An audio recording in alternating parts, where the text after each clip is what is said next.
The person who bullied me at school had just been released from prison when she was taken away by my fiancé's men. Naif locked her up in a villa on the outskirts of the city and treated her the same way she had tortured me back then. The burning cigarette butts were pressed against her body, making her tremble all over with pain. However, later, I saw them kissing among the flower bushes. Naif held her in his arms and looked at me coldly. "Don't even think about deceiving me again. Do you think I don't know what really happened back then?" When I went to the hospital for a re-examination, I happened to run into Naif. Our wedding was approaching, but he suddenly seemed to be very busy. We hadn't seen each other for several days. Now, his face was full of uncontrollable anxiety. In his arms was a slender figure in a white dress, huddled up. Her wrist hung limply, and the blood oozing from the wound formed a small stream, dripping down. The moment I opened the door of the consulting room, I bumped right into them. Why did it stop all of a sudden? President Naif has changed his mind and wants to just watch me bleed to death? The woman held in Naif's arms raised her body in dissatisfaction, revealing a face that I was all too familiar with. She had outstanding facial features, and her pale complexion gave off a sense of fragility. But the moment I heard her voice, my body began to tremble uncontrollably. Tuet, the woman who had bullied me in high school. Those memories of pain and humiliation related to her instantly engulfed me like a surging tide. Tuet. I uttered this name with a hint of bitterness. She suddenly turned her head, her gaze swept over me, and then she sneered. "What, is this woman who's full of lies your fiancé? Did you bring her here to laugh at me?" Full of lies. These 4 words coming out of her mouth carried an indescribable sense of absurdity. Naif slightly lowered his eyes and looked at me. "Why are you here?" His voice was transmitted into my ears through the hearing aid behind my ear, carrying a hazy indifference and alienation. Back then, Tuet poured boiling water into my ears, causing me to almost lose my hearing forever. Since then, I've been wearing a hearing aid all the time. I clenched the examination form in my hand. "The doctor asked me to come for a re-examination today. I called you before and told you about it. You said you were busy today." "Yes, I'm busy." Tuet sneered, struggled to get down from Naif's arms, and exposed the wound on her arm in front of me. "Isn't this coming to torture me because of your slander?" The blood in front of me spread, and the glaring red color brought back some memories that made it hard for me to breathe. Her scent also drifted over, making my mind go blank. When I came to my senses, I couldn't help trembling and pushed Tuet away. "Stay away from me." Tuet didn't stand firmly and staggered back a few steps, falling into Naif's arms. Naif subconsciously put his arm around her waist and, in the posture of a protector, forcefully pushed me away. With a bang, I fell to the ground, knocking down 2 intravenous drip stands beside me. My joints hit the cold and hard floor of the hospital, and the pain swept over me. One of my hearing aids fell off and was crushed by Tuet, who finally managed to stand still. Naif held her and looked down at me on the ground, his voice a bit muffled. He said, "Don't go crazy. Tuet's injury is very serious." I raised my head and stared blankly at his cold expression. I watched Tuet in his arms give me a contemptuous look. But clearly, 3 months ago, when Naif proposed to me, he had just said that Tuet was the person he hated the most in the world. 3 months ago, before Tuet was about to be released from prison. For several consecutive nights, I saw that the light in Naif's study was on all night. He hired several people through some shady channels and repeatedly discussed with them how to torture Tuet after she was released from prison. Through a door, his voice carried undisguised coldness. "For all the things she did to Shreya before, I want her to experience them all over again." I hadn't not tried to stop him, but Naif's attitude was very firm. "Do you know how many times I've wanted to kill her when I saw you being tortured by the pain of those years and couldn't sleep at night?" Naif was right. Even after so many years had passed, I still often woke up from nightmares. When I first met him, it was in the hospital. He was accompanying his hospitalized mother, but he went into the wrong ward. In the ward next door, separated by a wall, I was taking a secretly hidden fruit knife and cutting my arm one stroke after another. The knife was very blunt, and it took a long time to make a very shallow cut. So I pinched my fingernails into it and tore the wound forcefully by myself. The blood flowed down my arm, soaking a small area of the bedsheet red. Naif almost panicked and rang the bell to call the doctor. And I just raised my head and looked at him in a daze. Later, Naif told me that he fell in love with me because of that one look. I had stayed in the hospital for 2 years, and my life progress was 2 years behind that of ordinary people. I didn't graduate from university until I had my 24th birthday. All of this was thanks to Tuet. Back in high school, we were in the same school. She was the center of attention like the moon surrounded by stars, while I was like an unknown shadow. Our lives should have had no intersection at all. Until I accidentally bumped into Tuet smoking in the girls' toilet. Not long after that, she was disqualified from the excellent student selection because someone anonymously reported her for smoking. Tuet blamed this on me. From that day on, my nightmare began. After school that day, she led several people to block me in the alley outside the school and ordered them to take off my school uniform. They pressed the still-burning cigarette butts out on my back. The smell of burned flesh entered my nostrils, and I trembled violently with pain. Tuet seemed unaware of it and just bent down, looking at me with a smile. "You're so good at tattling. So it was really you who reported me back then. Your mother seems to be an employee under my father's company? The daughter born to a slut is also a slut. Shreya, you're just a rat in the gutter and deserve to live in the basement all your life." Her actions became more and more reckless. Until that time, she was drunk and picked up the kettle full of boiling water and poured it into my ears. Amid my shrill screams, the leaders of the Education Bureau who were making a secret visit to the school happened to see this scene. And then the matter blew up. Tuet was expelled from school and sentenced. But the hearing I lost could never be fully recovered. Coming back to my senses from the memories, I saw Naif holding Tuet and hurriedly walking into the consulting room. He didn't even ask about my re-examination results. Nor did he give me another look. Tuet turned her face in his arms and gave me a provocative smile.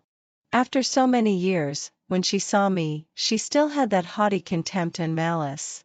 It was just like many years ago when she pressed the burning cigarette butts on me and said with a smile, "People are born into different classes. A lowly thing like you only deserves to be my toy."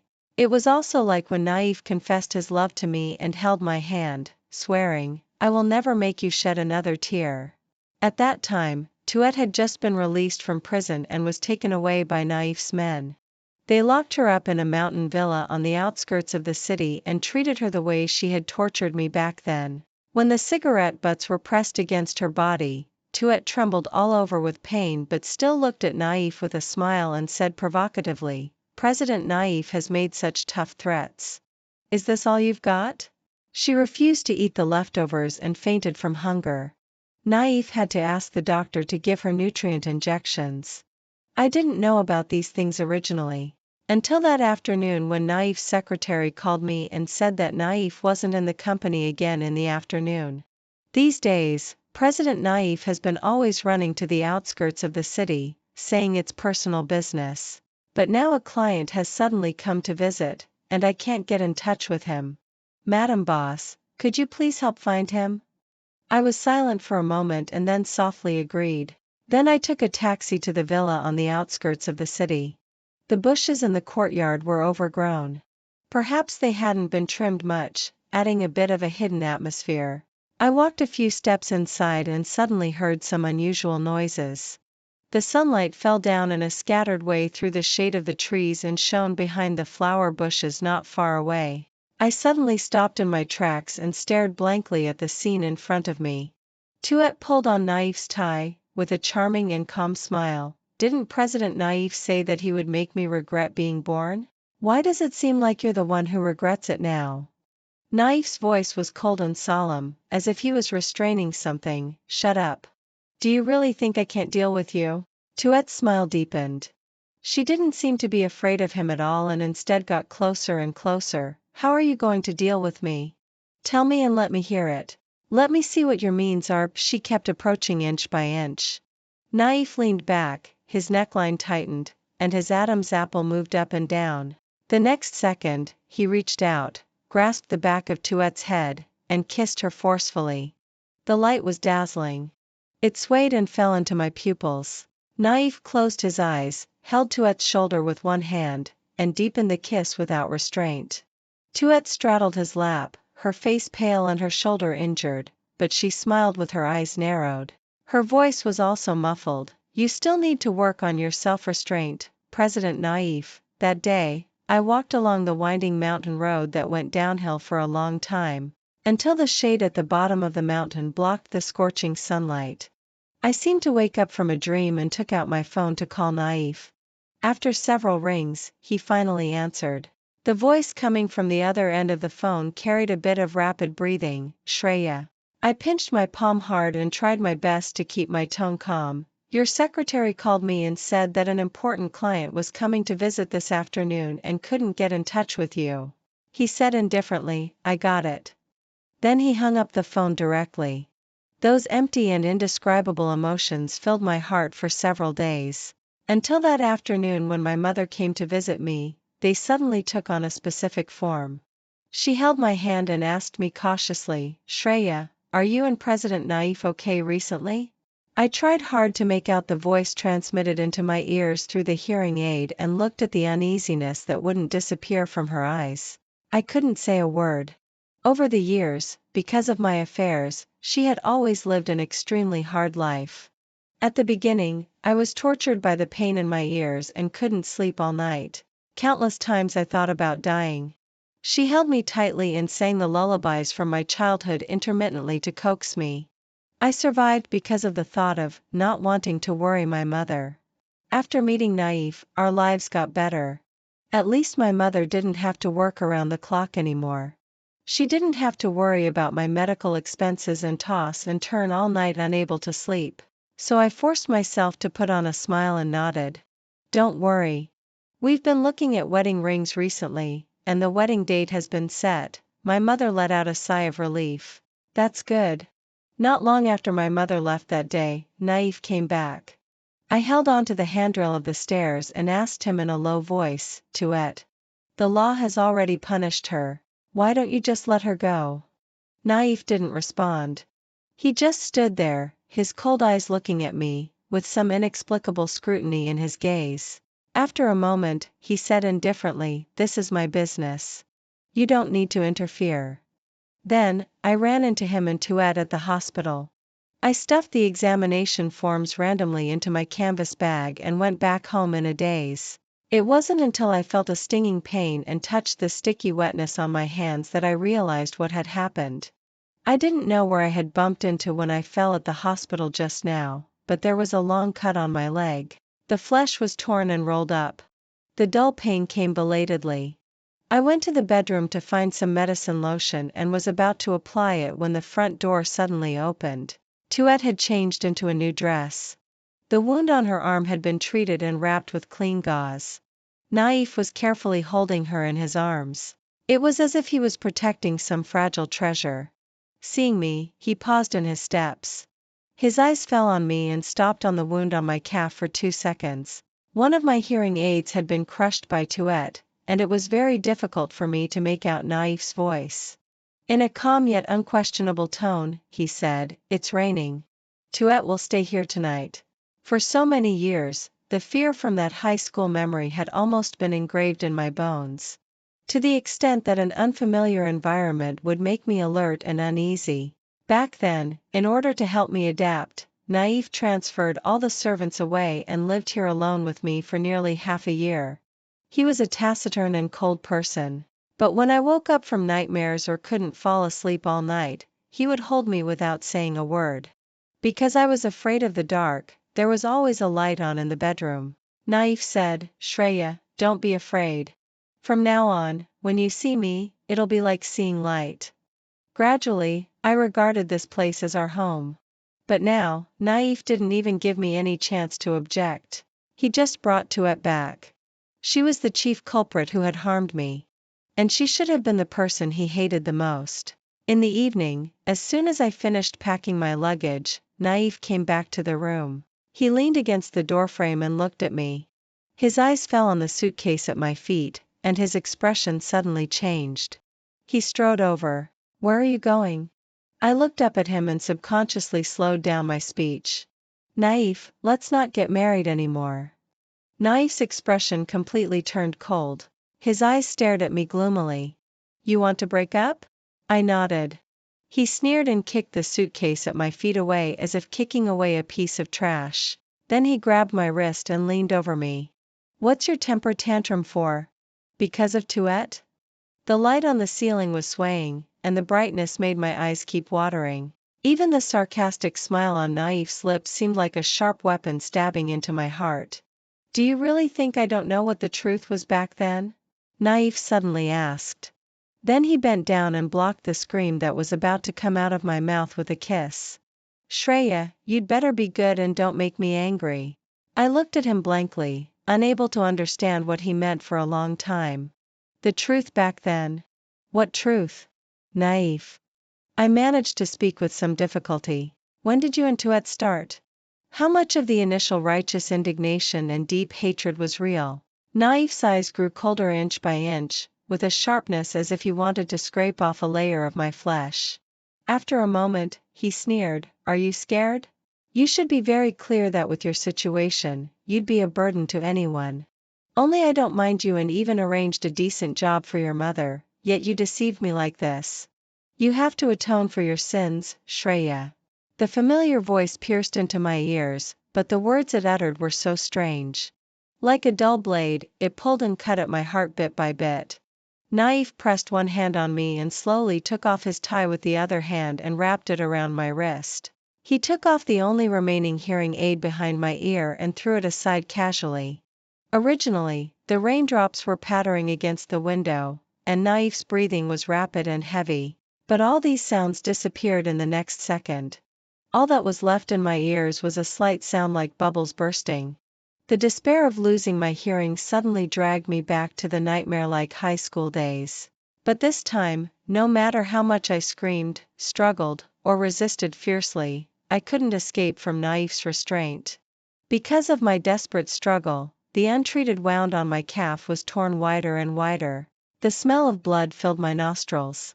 Finally, I passed out in the silent world.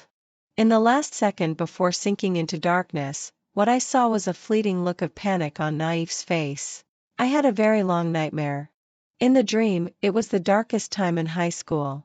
I was grabbed by Tuet's little followers by my hair and forced to press my face into the muddy ground. After being forced to drink several mouthfuls of dirty water, she smiled and lifted my chin.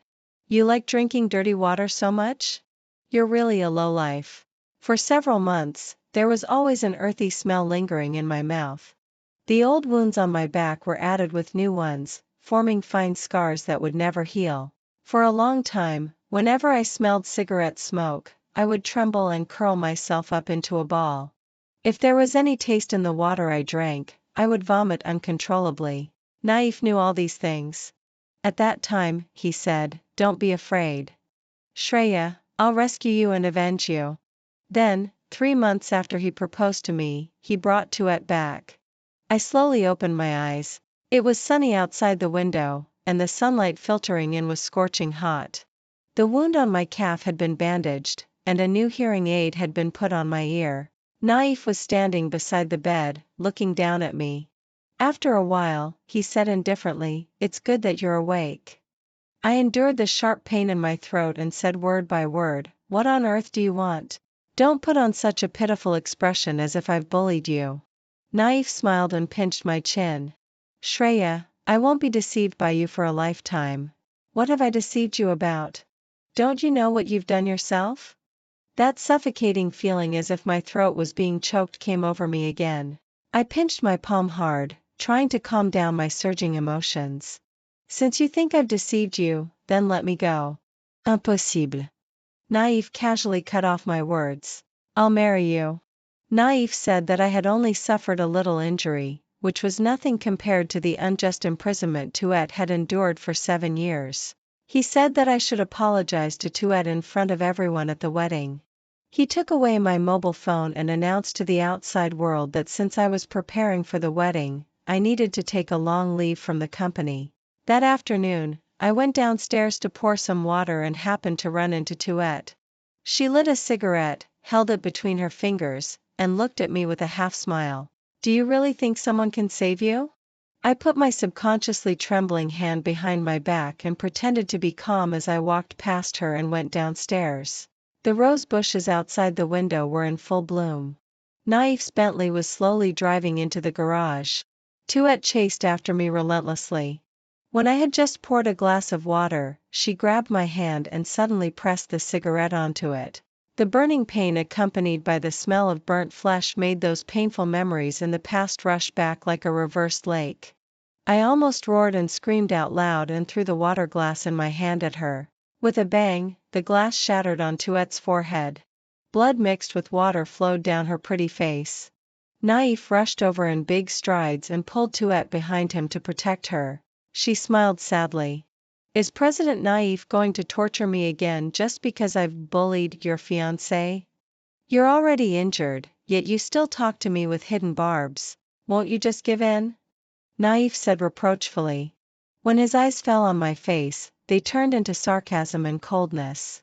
I covered the scarlet and blackened wound on my wrist and looked at Naif helplessly. The current situation and the habits of the past 5 years became blurred at this moment. For a moment, I thought he would save me. She pressed the cigarette onto my hand. Shreya, I have eyes. I can see for myself. He interrupted me coldly. Don't try to deceive me with your trick of feigning injury again.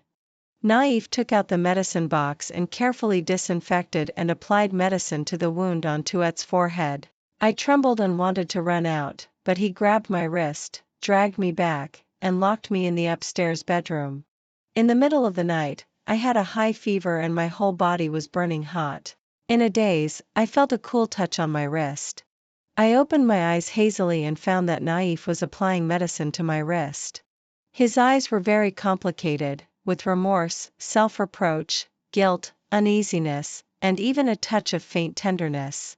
I opened my mouth and managed to squeeze out a voice from my throat with some difficulty. Naif, could you, please let me go? The little tenderness in his eyes disappeared in an instant. He put down the medicine lotion and gauze in his hands, stood up, and looked down at me. Dream on. Naif locked me up. He brought back wedding dresses and rings for me to try on, but didn't allow me to step out of the bedroom. Instead, Tuet began to openly enter and leave every room.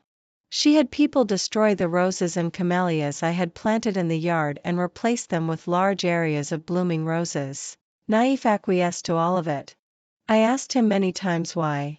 I almost begged him to let me leave. But Naif just sneered, grabbed my shoulders, and kissed me harshly without any pity, almost making it impossible for me to breathe. Think about your mother. Shreya, do you want her to never find a job again and even be unable to support herself? We had been together for 5 years. He knew every weakness of mine and knew what I cared about the most. I seemed to have all my strength drained away and couldn't utter a single word. But then he seemed to get angry. He dragged me to the mirror and forced me to stare at myself who was being tortured in it. Why are you silent? Haven't you always been good at distorting the truth? How many times do you have to play the trick of deliberately hurting yourself to frame others before you get tired of it? He clasped my waist from behind. His fingers brushed over the uneven scars on my lower back, and his movement paused. Then, as if to cover up his inner wavering, he tortured me with even more force. I just stared blankly at the wedding dress placed in a corner of the room reflected in the corner of the mirror. That was the wedding dress that Naif took me to a designer to customize 4 months ago. During these days, I had always been looking forward to walking into the marriage hall with him. I had even secretly practiced many times in my heart, praying that I wouldn't forget my words because of nervousness when the time came. But everything had gone off track as early as the afternoon when Tuet was released from prison. On the afternoon 3 days later, the setting sun was like a fire in the sky, and the blood-red color burned across most of the sky curtain. I woke up from my drowsy sleep once again and found that the door of the bedroom wasn't locked. So I went downstairs. I saw that the watermarks in the yard spread all the way from the swimming pool to the edge of the lounge chair. From a distance came Tuet's voice. she's the daughter of a mistress, so she's as shameless as her biological mother and is always lying. Naif blocked her mouth a bit irritably, don't mention her at this time. All right, all right. There was an unconcealable smile in Tuette's tone. She put her arms around his neck and giggled coquettishly, then focus. President Naif said that you would make me pay. The degree last time didn't seem to be enough. I stopped in my tracks and stared at the two intertwined figures on the lounge chair not far away. I watched as Naif dropped a series of kisses while untying the straps of Tuette's swimsuit.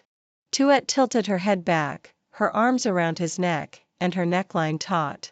The fiery red sunset light shrouded them, like a dirty oil painting with paint splashed wantonly. A strong feeling of nausea welled up, and I bent over, retching until I almost vomited out my liver and gallbladder. Hearing the noise, Naif raised his head and looked over here, and his face changed. The next second, I heard my mother's voice, getting closer and closer, carrying a strong sense of hatred. Murderer. The next scene was like a deliberately elongated and slowed down shot in a movie. I saw my mother rush over and raise her hand at Tuette behind Naif. But Naif pushed her away. He didn't hold back at all, so that my mother staggered a couple of steps and suddenly fell backward. Her head hit the sharp edge of the steps, and blood gushed out in an instant. It was so bright red that it was dazzling. Mom. I stumbled over, wanting to squat down and hold my mother's hand, but Naif hugged me tightly. His face was pale. For the first time, he lost his composure and stammered, Shreya, I didn't mean it. I shook off his hand, looked at him with red eyes, and said word by word, Naif. I've never lied to you, including the next sentence. I really wish that I had never met you from the very beginning. 9. From Naif's perspective, the corridor of the hospital was filled with the smell of disinfectant that lingered for years. Naif stood in the corner, silently looking at Shreya outside the emergency room. She was already thin originally, and because of the deliberate torture he had inflicted on her these days, her silhouette was even thinner, like a piece of paper. She was clearly a person with deep scheming and full of lies, yet she had such clear and bewildered eyes. So much so that in the previous 5 years, even he had been deceived. Naif thought of what Tuette had told him at the beginning. She said that Shreya was best at pretending to be pitiful and disguising herself as a weak person to win sympathy. She said that Shreya's mother had intervened in her parents' marriage, and that Shreya didn't hesitate to hurt herself and frame her just to ruin her. She just accidentally went too far and hurt her own ear. Otherwise, even if she sent me to prison, she could get away scot-free without any burden. Tuette looked at him with red eyes, her eyes filled with tears, but not a single drop would fall. Even if you kill me, I still have to say that I've never hurt her. She was covered in bloodstains all over her body, lying on the cold and hard floor of the villa, like a butterfly with broken wings. As if possessed by something, Naif walked over, grabbed her wrist, and pulled her up. Tuette fell into his arms and stubbornly raised her head. Come up with some new way to torture me again? President Naif, if you really want to avenge your fiancé, why don't you? She didn't finish the rest of the sentence. Because Naif wiped the blood from her lips bit by bit with his thumb and lowered his head to kiss her. You're already injured, yet still so unyielding. This kiss lasted for a long time in the dimly lit basement. A strange fragrance mixed with the smell of blood wafted into his nostrils. He looked at Tuette's bright eyes in the light and inexplicably felt a familiar throbbing rising up. It was just like when he first met Shreya in the hospital. That night when he went home, Shreya hadn't fallen asleep yet. Naif stood beside the door and looked at her inquisitively for a moment, until she asked helplessly, "What's wrong?" The first thought that came to his mind was, what a good actress. But the habits formed during the 5-year relationship made him subconsciously shake his head and say blandly, nothing. Why aren't you asleep yet? He began to run to the suburban villa frequently. He couldn't say why, but he didn't tell Shreya about these things. That afternoon, he had an argument with Tuette.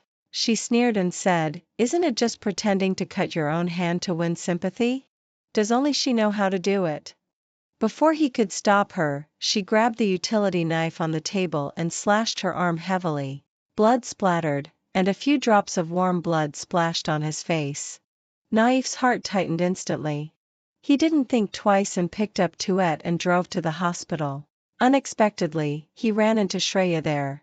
It seemed that from that day on, everything got out of control. Repeatedly thinking about what Tuet said was her true face, the more desperate and helpless Shreya appeared in front of him, the more he felt that she was hideous. Just now at home, when Shreya was sending her mother to the hospital, he wanted to follow. But Tuet tugged at the hem of his clothes from behind. It's just another trick of feigning injury. She sneered and said, Naif, don't tell me you're going to believe her again. The bell signaling the end of the rescue rang, suddenly pulling Naif's thoughts immersed in memories back. The hospital bed of Shreya's mother was pushed out. The doctor took off his mask and said, the patient is currently out of danger. Shreya, who was sitting on the chair, moved and slowly raised her head. When will she wake up? It's hard to say. After all, the back of a person's head is very fragile. There may be some complications. These all need to be further examined later. Naif walked over, gently put his hand on her shoulder, and called out, Shreya. She almost panicked and dodged away. Shreya turned her head and her unfocused gaze fell on his face. That kind of emptiness, as if no emotion was left, was suddenly superimposed with how she looked when they first met in the ward. Suddenly, an endless sense of panic flooded Naif's heart. An inexplicable premonition made him feel that he seemed to have made a mistake and was about to lose something. Shreya stared blankly as the hospital bed was pushed into the adjacent ward. After a long while, she slowly withdrew her gaze and looked at Naif. She stretched out her hand in front of him. The new cigarette burn scar on her wrist hadn't fully healed yet. She said softly, remember, Naif? Before, someone came into the garden, and you had someone install a surveillance camera in the yard. Since you believed Tuet's words so much and thought that this wound was self-inflicted by me, why didn't you go and verify it yourself? The door of the ward closed in front of his eyes. The fingertips hanging by Naif's side trembled. He remembered. It happened to be during the time when he was indulging in the chaotic and upside-down pleasure with Tuet. Shreya told him that there were traces of the rose bushes in the yard being trampled on. I've called the police. The police came to check and said it would be best to install surveillance in the yard. Her voice was gentle and soft, carrying a bit of caution after careful consideration. If you're free, could you come back? After a long silence, Naif said indifferently, I'm busy recently.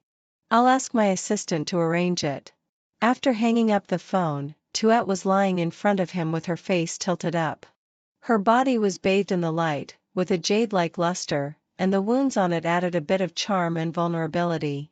She sneered and said lazily, your fiancé is urging you to go home, President Naif. Naif stroked her hair, and his voice contained a bit of hidden lust, don't worry about her. He didn't even take this matter to heart. But now, it had become evidence to overthrow the ridiculous facts he had believed. Naif looked at the footage captured by the surveillance camera outside the window. Because the distance was a bit far, the picture quality wasn't actually very clear. But he could still see that Shreya went downstairs with a water glass in her hand. Tuet chased after her, grabbed her hair, and pressed the cigarette butt in her hand onto her wrist. Shreya screamed shrilly, and without thinking, she threw the water glass in her hand. The next second, he himself stepped through the door, rushed over, and protected Tuet behind him. Naif didn't dare to watch the rest of the content. Once there was a beginning, it was much easier to investigate the subsequent things. He sent people to the school where they had studied before. Among the former classmates of Tuet and Shreya, some were now staying at their alma mater to teach. Sitting in the coffee shop outside the school gate, she sighed with regret. At the beginning, it was actually a boy who was jealous of Tuet who reported to the school that she smoked. For some reason, she insisted that it was Shreya who did it. Not only did she burn Shreya with a cigarette butt, but she also deliberately picked a fight, knocked over Shreya's lunchbox, and then mixed other people's leftovers together and forced Shreya to eat them and made her open her mouth to be their ashtray. But her family was wealthy and powerful, and no one dared to offend her for Shreya's sake. Besides, Tuet told us that Shreya's mother was the third party who destroyed her family. However, later everyone was saying that it was just that Tuet's father had a secret crush on Shreya's mother when they were at school. Tuet's father hid a photo, which was seen by Tuet's mother.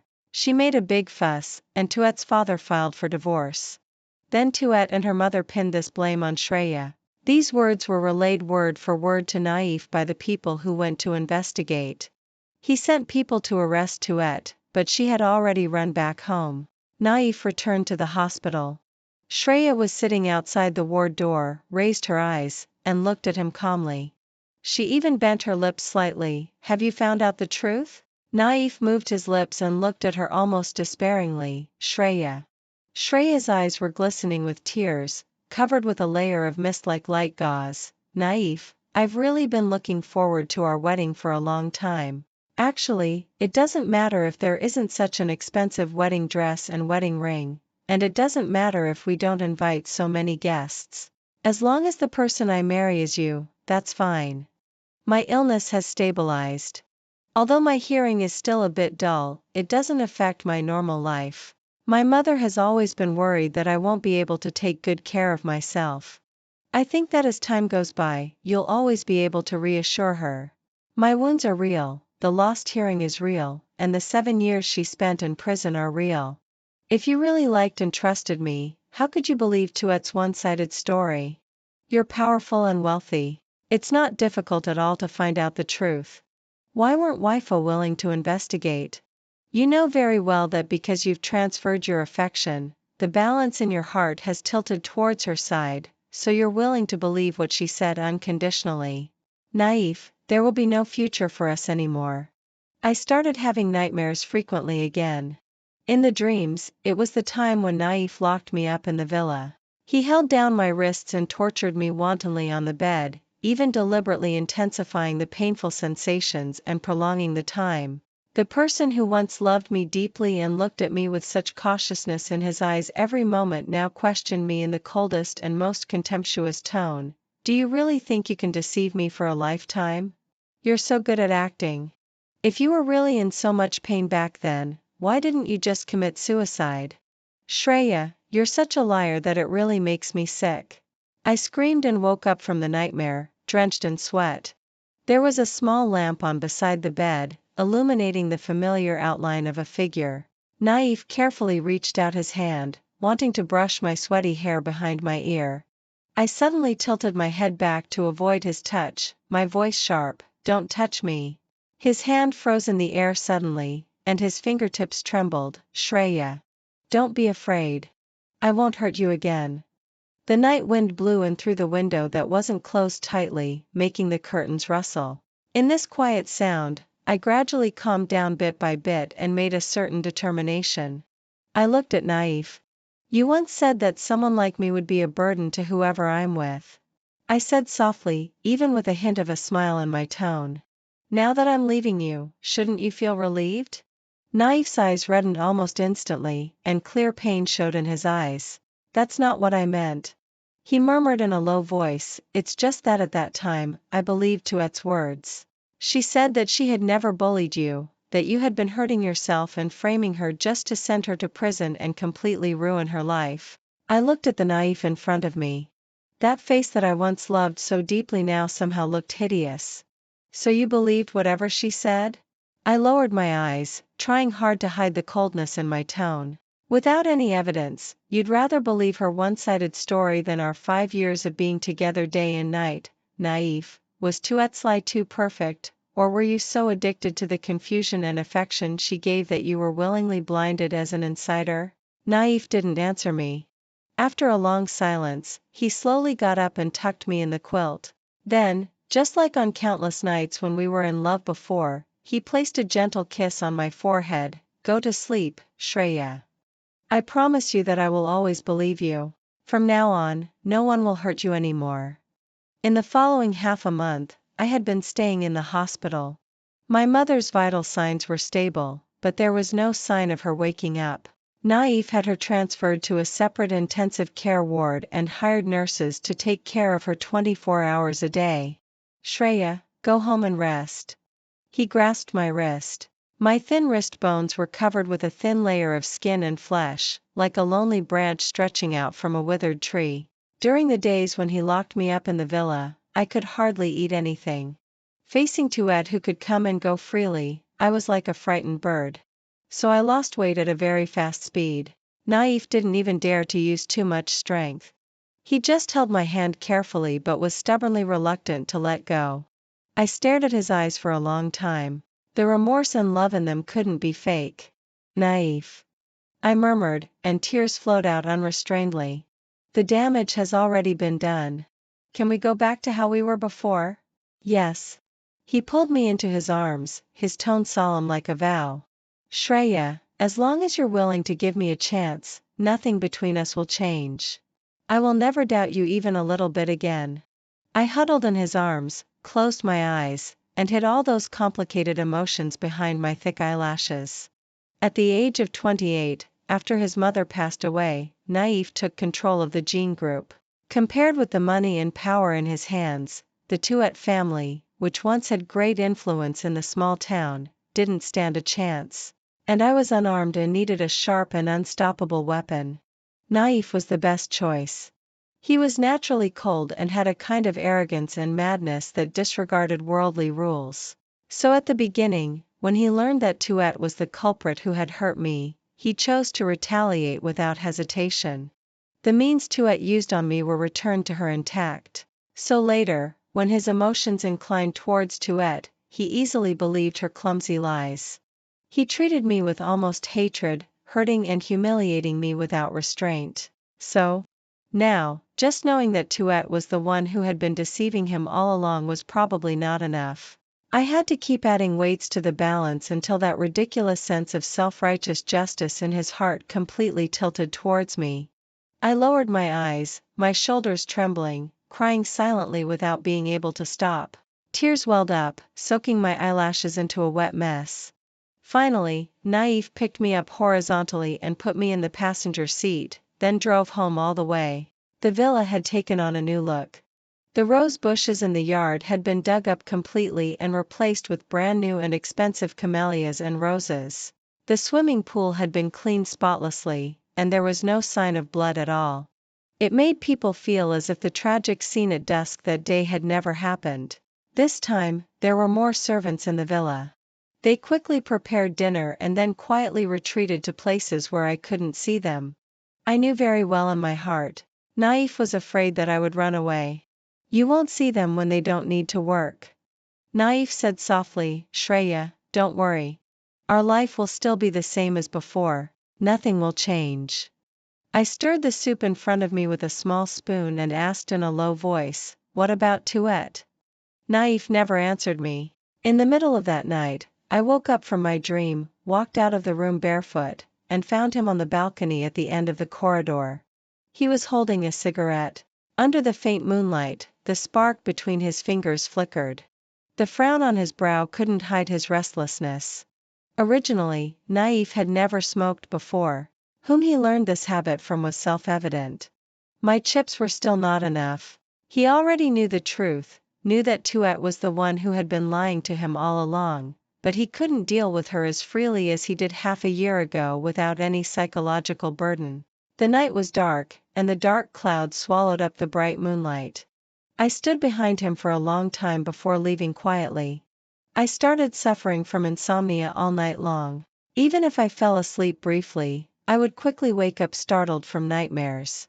I didn't report you. I murmured in my dream, hugging my knees and curling myself into a small ball. It seemed that my tears would never stop flowing. Like countless times before, Naif would hold me in his arms. The difference was that I would struggle to push him away and tell him to stay away from me in a trembling voice. The look in my eyes when I looked at him was no longer full of trust and love but fear and alienation. In the end, it would be like just waking up from a nightmare. I would whimper softly and lean over to hug him. Sorry. I didn't mean to avoid you. I thought you chose Tuet. I thought, you didn't want me anymore. My face was pressed against Naif's chest, and my tears soaked the soft fabric of his pajamas. The rapid heartbeat was transmitted into my ears through the hearing aid. That evening, when Naif came back from the company and didn't find me in the living room, he almost panicked and pushed open the bedroom door.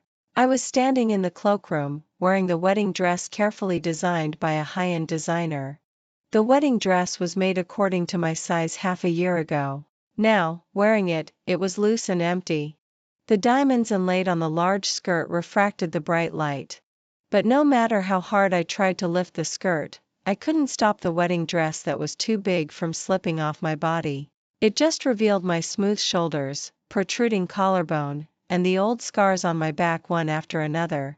I raised my eyes, looking at him blankly and helplessly, tears flowing out and running down my pale cheeks, making the corners of my eyes a faint red.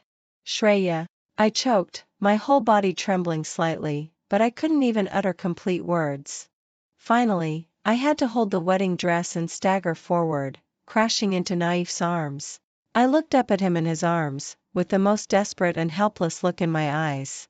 It was as if in this world, apart from him, I had no one else to trust and rely on. His warm fingers were inserted into my hair, stroking gently one after another, as if he had finally made a certain determination. Shreya, don't cry anymore. I will solve the source of all your nightmares for you. Half a month later, I saw the news in the financial news that the Jean Group and the Tuet family were having a business cooperation. A reporter interviewed Naif. It's reported that President Naif has cancelled the wedding with his former fiancée, and some people have also seen the daughter of the Tuet family entering and leaving your residence many times. Does this mean that the two families will have closer cooperation in the future? Naif straightened the tie around his neck and said faintly, no comment. The camera turned to Tuet beside him.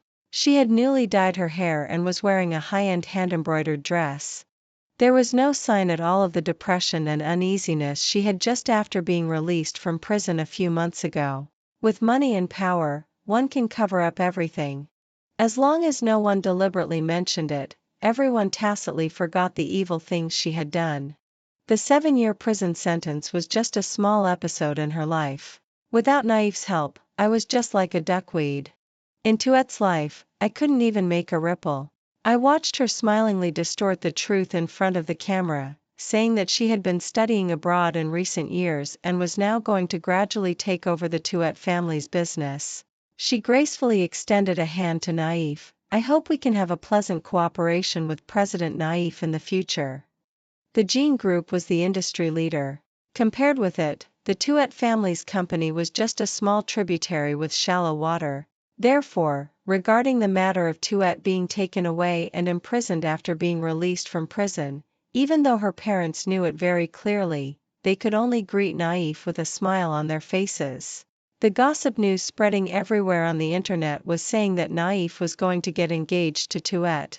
After this cooperation was successfully completed, they would announce the news to the media. When Naif came home, I was staring blankly at the news replay on TV, crying silently. Hearing the noise, I turned my head to look at him. Will you abandon me? He paused for a moment, walked over, knelt down on one knee in front of me, and hugged me. No, never, Shreya.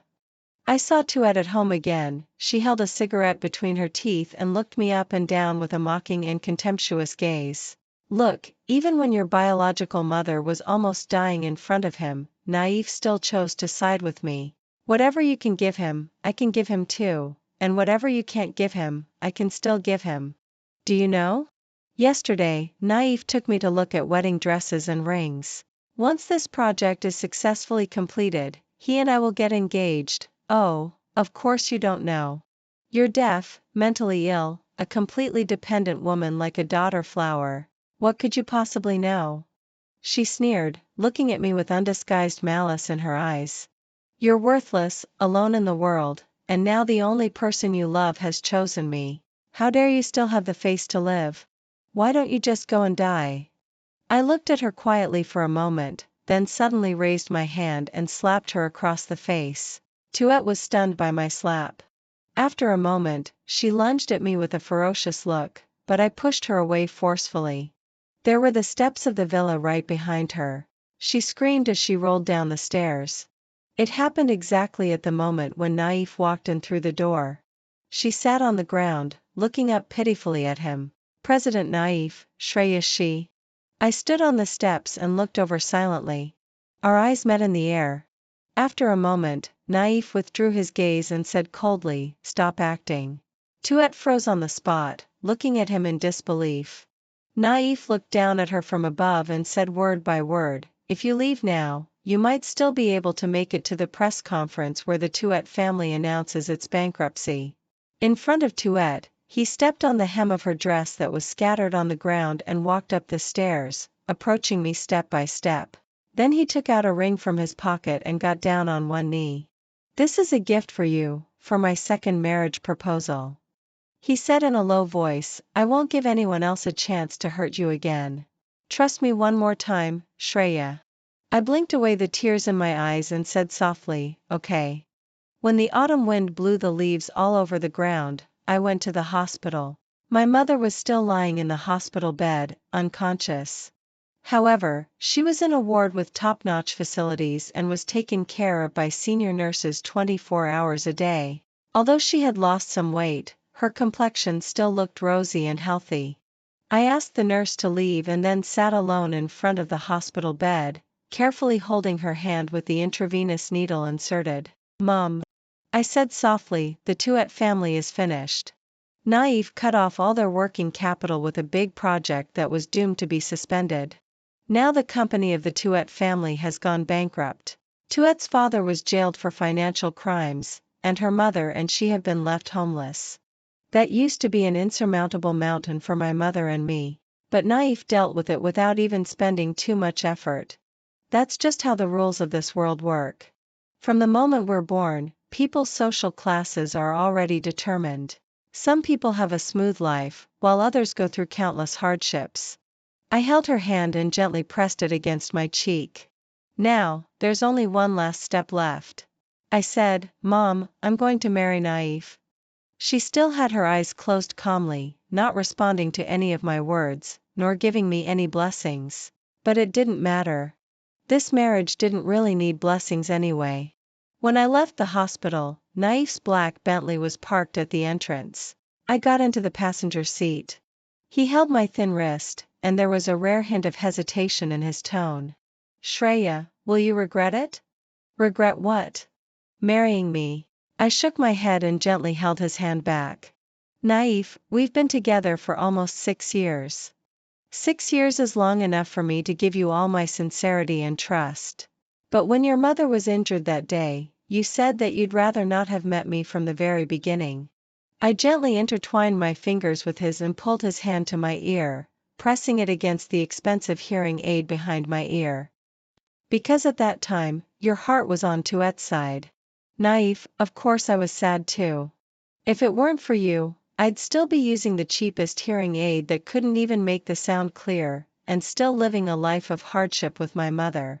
Now, Tuet has paid the price she deserved, and you were the one who made it happen. I haven't had nightmares for a long time. Even if my mother wakes up, she'll surely bless us." Perhaps my soft and helpless appearance in front of him was too perfect, and Naif trusted me too much. As the young leader of the Gene Group, he didn't even deliberately do any prenuptial property notarization, but bound me and him together with marriage. After being together for 6 years, I knew Naif very well. His preference was blind and impulsive. When he liked someone, he wished that the whole world could witness it. So our wedding was so grand that it became a trending topic on the internet, being discussed, exclaimed over, and talked about enthusiastically by countless people. It was to the extent that even if Tuet's life was now so down and out, she would definitely be able to see it. And she would definitely go crazy. And exactly what I needed now was for her to go crazy. Considering that I hadn't fully recovered yet and my mother was still lying in the hospital, our honeymoon trip was finally decided by Naif to be in a small town in the south. The Tungwood Bridge and bamboo buildings there were what I had told him before that I really wanted to see. On the third night after arriving in the small town, we checked into a characteristic bamboo building. When entering the door, I passed by a slender figure wearing a mask and a baseball cap in the corridor.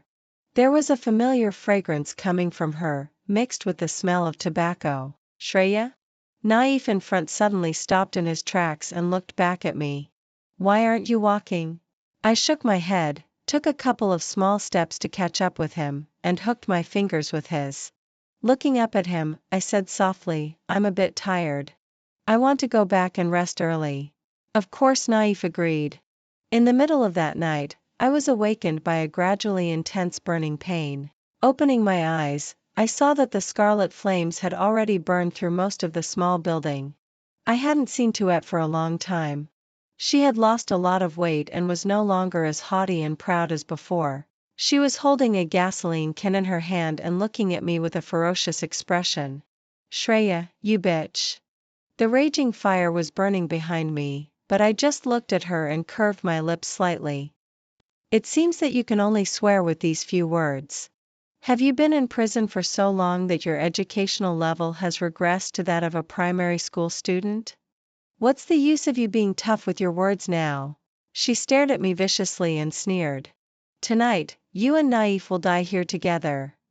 It's all because of your instigation that he took away everything from me. She was in a crazy state. Amid such hysterical shouts, Naif finally woke up. Almost subconsciously, he pulled me into his arms. Shreya, don't be afraid. I lowered my eyes and didn't say a word. The next second, his icy cold gaze fell on Tuette. This is a crime. Even if you manage to get out of here alive today, you'll spend the rest of your life in prison. How absurd. A person who had always ignored the worldly rules was now pompously accusing another person of committing a crime. Do you think you can still get out? Tuette laughed almost crazily. Naif, you deceived me, destroyed my family, everything I had. Today, neither you nor Shreya, that bitch, will be able to get out of here alive. She rushed over with the gasoline can, flailing her arms. Naif suddenly pushed me aside. The heavy gasoline can hit him, and the pungent liquid splashed all over him. He tightly grabbed Tuette, making her fall on top of him, and they rolled together, almost merging into the flames. The next second, a huge burning beam fell from above and hit the two of them heavily. I almost heard the clear sound of bones breaking. Ah! Tuette let out an extremely shrill scream. Naif's face turned pale from the pain, and cold sweat dripped down his forehead, but he still gritted his teeth and looked at me. Shreya, you go out first and call for help. His voice suddenly stopped. Probably because he saw the undisguised smile on my face. It went more smoothly than I expected, whether it was the speed at which you destroyed the Tuette family or Tuette's revenge plan against you. And I can perfectly and smoothly inherit everything from you without even getting my hands dirty. I watched the flames on the thick beam burn from Tuette's body to Naif's body, and the smile on my lips grew deeper. Are you two considered a pair of ill-fated lovers who died for love? Naif stared at me blankly. Tuette beside him had her spine broken by the beam, and her breath was gradually fading away. The flames spread to her body, and a strong smell of burnt flesh filled the air. Soon, it would be Naif's turn. The air in front was getting thinner and thinner.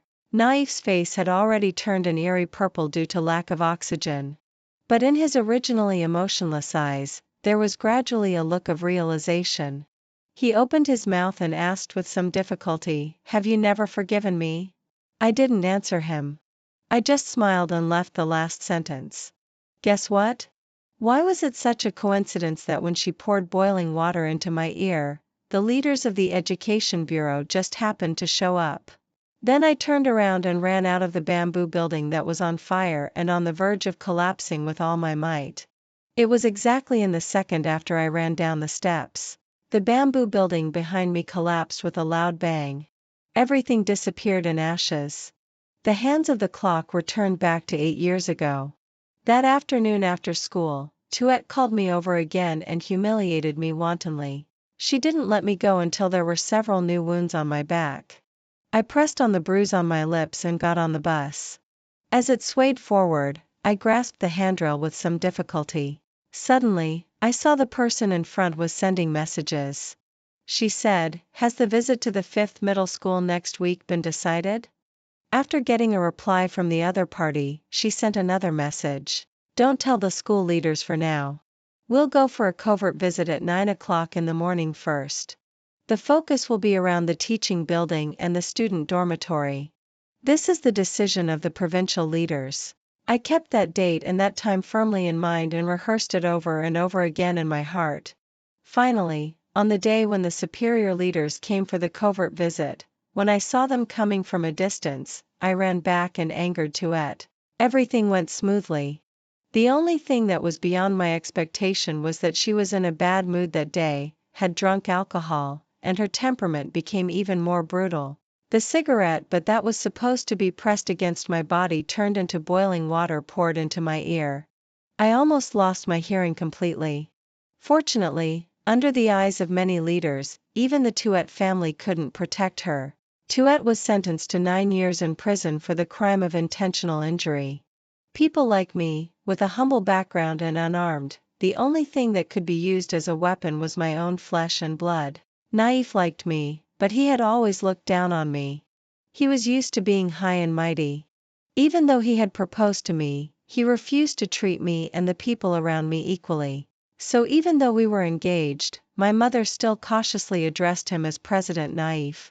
So he never thought that I would have the possibility of having other intentions or thought of taking precautions against me. He and Tuet regarded me as a daughter or a parasitic vine, as if I was so weak that I couldn't survive without protection. Then I had no choice but to silently cling to them and grow until I drained his flesh and blood and turned it into my own nourishment. The bamboo building was in the remote suburbs of the city. By the time the fire engine arrived, Tuet was already dead. Naif was barely alive. With his eyes blurred, he found me in the crowd, and with great difficulty, he lifted his finger. I rubbed my red eyes, rushed over in tears, and held his already charred hand. Like a butterfly with broken wings, I threw myself beside his stretcher and couldn't stop crying. Naif, don't leave me, don't leave me. The people watching around showed a look of pity on their faces. Probably they were all sighing about the loyalty of our love and the unpredictability of fate. Naif moved his lips slowly, but couldn't say anything. Only at the moment when he closed his eyes, a not-so-obvious tear seeped out from the corner of his eye.